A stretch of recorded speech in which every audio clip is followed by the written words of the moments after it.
ഓളുടെ ഷോപ്പിന്റെ കാര്യം നമ്മളെ വിളിച്ചു അത് ഞാൻ പറയും. അതിന്റെ മുമ്പ് വേറൊരു സമൂസ കഥ ഉണ്ട്. നിങ്ങൾക്ക് അറിയോ ഒരു സമൂസയുടെ വില 80,000 ഉറുപ്പ്യ? അറിയോ നിങ്ങക്ക്? ഇല്ല അല്ലേ? ഞാൻ പറഞ്ഞുതരാം. ചിങ്കിടിമാരുണ്ടല്ലോ നിന്റെ കളവന്മാരൊക്കെ, അവരുടെ അടുത്ത് നമ്മള് കൊഞ്ചി കൊഴയാനോ വേറുള്ളതിനോ നമ്മൾ ആരെയും മുഖത്ത് നോക്കാനോ വർത്താനം പറയാനോ നമ്മൾ നിൽക്കാറില്ല. ആ നിൽക്കാണ്ടാവുമ്പോഴൊക്കെയാണ് കുറച്ച് ഒരു കൂടുതല്. പിന്നെ എൻ്റെ റേഞ്ച് എന്താണ്, എൻ്റെ സൗന്ദര്യം എന്താണ്, എൻ്റെ ഇതാണ് റേഞ്ചിന് എനിക്ക് നന്നായി ബോധ്യണ്ടാ. അപ്പൊ നിന്നെ ബോധിപ്പിക്കേണ്ട ആവശ്യമില്ലടാ. എങ്ങനെയായാലും നിന്റെ കെട്ടുകളെ കാട്ടി ഒരു 10 മടങ്ങ് സൗന്ദര്യം എനിക്കുണ്ടാവും. അത് നിന്റെ കെട്ടുകളെ കണ്ടാൽ തന്നെ ഞങ്ങൾക്ക് മനസ്സിലായി. വേറൊരു സമൂസ കഥ ഉണ്ട്. നിങ്ങൾക്ക് അറിയോ ഒരു സമൂസയുടെ വില 80,000 ഉറുപ്പ്യ? അറിയോ നിങ്ങക്ക്? ഇല്ല അല്ലേ? ഞാൻ പറഞ്ഞുതരാം. സംഭവം എന്താ അറിയോ? റമദാൻ മാസത്തില് പിന്നെ ഇവള് ഇവിടെ കോടതി പടിക്ക് നിൽക്കണ സമയത്ത് ഈ കുട്ടികളെയും കൊണ്ട് നിൽക്കുന്ന സമയത്ത് ഒരു പകൽമാന്യൻ, നല്ല ഗിരിരാജൻ കോഴിയാ, 10-65 വയസ്സുണ്ട്, എന്നാലും കോഴിത്തരം വിട്ടിട്ടില്ല, ഭയങ്കര പകൽമാന്യനാ. ആളെടുത്ത് കുറച്ച് ചിക്കിളിണ്ട്.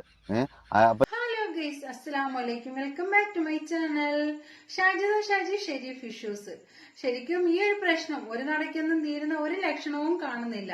കാരണം എന്ന് വെച്ചാൽ രണ്ടാളും അങ്ങോട്ടും ഇങ്ങോട്ടും ഒതുങ്ങി കൊടുക്കാൻ തീരെ താല്പര്യമില്ല എന്നാണ് തോന്നുന്നത്. ഷെരീഫ് ഒരു വീഡിയോസ് ഇടുമ്പോ അതിന്റെ റിപ്ലൈ ആയിട്ട് ഷാജിദ വരും, ഷാജിദ ഒരു വീഡിയോസ് ഇടുമ്പോ അതിന്റെ റിപ്ലൈ ആയിട്ട് ഷെരീഫ് വരും. ഷെരീഫിന്റെ വീട്ടിൽ ഷാജിദ ചെന്നപ്പോ മുതൽ ഷെരീഫിന് ആകെപ്പാട് കലിപ്പിലാണ്. കാരണം എന്ന് വെച്ച് കഴിഞ്ഞാൽ അവർ വീട്ടിൽ കയറി കുഞ്ഞുങ്ങളെയും വൈഫിനെയും ഉമ്മായും വാപ്പായും പ്രായമായ ഉമ്മായും വാപ്പായും ഒക്കെ തെളിവ് പറയുകയും അസഭ്യം പറയുകയും ഒക്കെ ചെയ്തതല്ലേ. അപ്പൊ അത് അങ്ങനെയൊന്നും ക്ഷമിക്കില്ല. അതിപ്പോ പെണ്ണുങ്ങളെ പോലെ അല്ലല്ലോ, അവർക്ക് അതിൻ്റെതായ ഒരു ദേഷ്യവും വാശിയും കുറച്ച് കൂടുതലായിരിക്കാം. എന്തായാലും ഇപ്പൊ ഷെരീഫ് പറയുന്നത്, ഈ ഷാജിദ ഷാജി എന്ന് പറയുന്നത് ഒരു കിളവനെ പറ്റിച്ചിട്ട് 80,000 രൂപ 10-65 വയസ്സുണ്ട്, എന്നാലും കോഴിത്തരം വിട്ടിട്ടില്ല, ഭയങ്കര പകൽമാന്യനാ. ആളെടുത്ത് കുറച്ച് ചിക്കിളിണ്ട്. അപ്പൊ എന്ത് ചെയ്യും? ഇയാൾ ഇങ്ങനെ ഒരു വീക്ക്നെസിന്റെ ആളാ. ഇയാൾ എന്താ ചെയ്തിക്കണ അറിയോ? റമദാൻ മാസത്തിൽ ഇവളും കുട്ടികളും അവിടെ നിൽക്കണുണ്ടപ്പോ ഇയാള് പോയിട്ട് എന്ത് ചെയ്തു? ഒരു സഹതാപം തോന്നിയിട്ട് എണ്ണക്കടി സമൂസി ഇതൊക്കെ വാങ്ങിക്കൊടുത്തിക്കണം. എന്നിട്ട് ചൊളിവിൽ ആ നമ്പറാണ് വാങ്ങിക്കണം. ഇവിടെ നമ്പർ എന്ന് പറഞ്ഞു കഴിഞ്ഞിട്ടുണ്ടെങ്കിൽ അക്ഷയ് പോയി ചോദിച്ചാലും കിട്ടും, അല്ലെങ്കിൽ പഞ്ചായത്തിൽ പോയി ചോദിച്ചാലും കിട്ടും. അങ്ങനെ ഫേമസ് ആണല്ലോ ഇവിടെ. അപ്പൊ അവിടുന്ന് നമ്പർ വാങ്ങിക്കണം. ഇയാളിത് വലിയ നിധിയാണെന്ന് വിചാരിച്ചിട്ട്, ഇയാൾക്ക് ഇവിടെ ചരിത്രമൊന്നും അറിയില്ലല്ലോ, ഇയാള് ചാറ്റിങ്ങും തുടങ്ങിയിരിക്കണം. കുറച്ചു കാലം കഴിഞ്ഞോടുകൂടെ ഇയാളെ പെണ്ണുങ്ങളാണ് പൊക്കി. ഇയാളെ പെണ്ണുങ്ങൾ പൊക്കിന്നല്ല, ഇയാള് പെട്ടു. അതിൽ ഇയാൾ എന്ത് ചെയ്തു? പോയിട്ട് പറഞ്ഞു, ഇനി ഇന്ത്യക്ക് മെസ്സേജ് വിടരുത്, ഇന്ത്യ പെണ്ണുങ്ങൾ പിടിച്ചിക്കണു, അപ്പൊ അത് ഭയങ്കര പ്രശ്നമായിക്കണു, അതുകൊണ്ട് ഇനി ഇന്ത്യക്ക് മെസ്സേജ് വിടരുത്.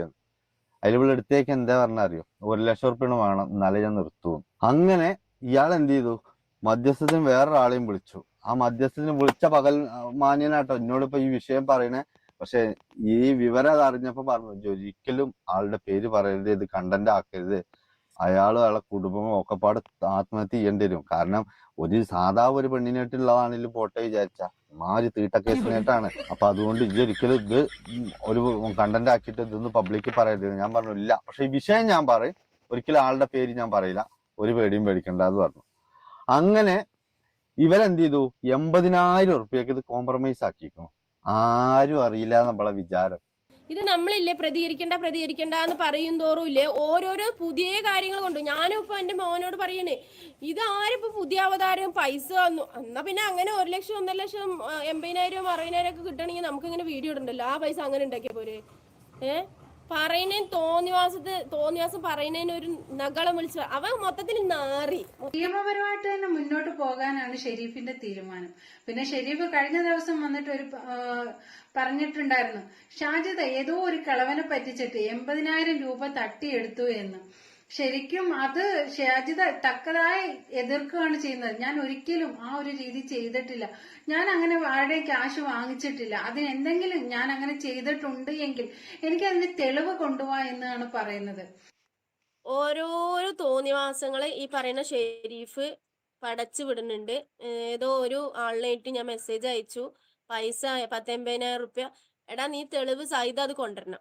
ആർക്കാണോ നിന്റെ മണ്ണാർക്കാട്ടില് ഏതവനിക്കാണോ മെസ്സേജ് അയച്ചത്, ആരാണോ ആരുടെ അടുത്താണോ ഞാൻ പൈസ വാങ്ങിയത് എന്നൊക്കെ നീ തെളിവ് സഹിതം നീ പുറത്ത് കൊണ്ടുവരണം. പിന്നെ നീ ഒരുപാട് കടന്ന് കളിക്കണ്ട. നീ ഒരുപാട് കളിച്ചാ നിനക്ക് നല്ലതിനല്ല. നീ കേസ് കൊടുത്തതിന്റെ ഫയലിടാ. നീ ഡീറ്റെയിൽസ് ഇന്നലെയും കൂടി ഞാൻ മണ്ണാർക്കാട് സ്റ്റേഷനിൽ പോയിട്ടുണ്ടായിരുന്നല്ലോ. നീ അവിടെ സ്റ്റേഷനിൽ വന്നിട്ടേ ഇല്ല എന്നാണല്ലോ സാറ് പറഞ്ഞത്. ഇന്നലെയും കൂടി ഞാൻ മണ്ണാർക്കാട് സ്റ്റേഷനിൽ പോയതാണ്. പിന്നെ നീ കേസ് കൊടുത്തിട്ട് അങ്ങനെ അങ്ങനെ എന്നെ ഇതാക്കി.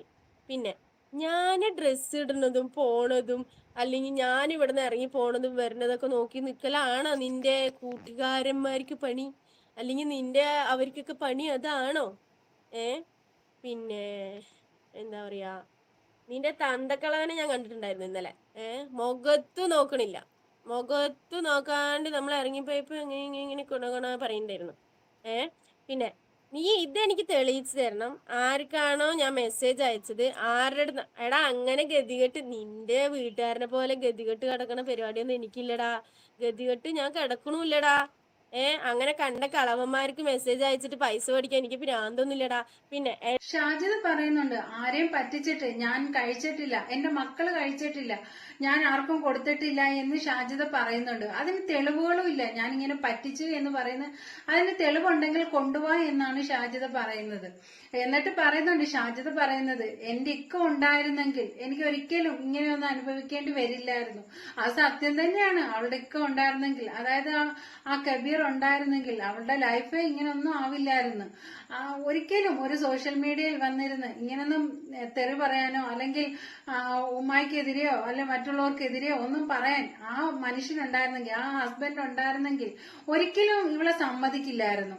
എന്തായാലും ഈ വ്യക്തിയുടെ ഈ എംബിനായത്തിന്റെ കേസില്ലേ, ഇത് അയാൾ അറിഞ്ഞു. ഈ ബിൽഡിംഗ് ഓണർ എടുത്തേക്ക് പറഞ്ഞു, എന്റെ പണിയൊക്കെ അവിടെ നിൽക്കട്ടെ, ഇജ്ജ് എടുത്തോളത്തോളം പണി മതി, ഇജ്ജൊരു കാര്യം ചെയ്യാം, വേറെ ഏതെങ്കിലും ബിൽഡിങ്ങിൽ വേറെ ഏതെങ്കിലും റൂം നോക്കിക്കോ, ഇന്റെ റൂമിൽ നിന്ന് എളുപ്പം ഇഞ്ഞോണ്ടായിരുന്നപ്പോ. അപ്പൊ എന്താണ് വെച്ചു, അല്ല ഒന്നുമില്ല, ഇജ്ജ് മറ്റേ എളുപ്പസ്ഥലം കാലിയാക്കാറുണ്ടോ. അപ്പളാ അബ്ബള് നെട്ടിയിരിക്കണത്. അയാള് നൈസിൽ അവിടെ നിന്ന് ഇറക്കി വിട്ടു.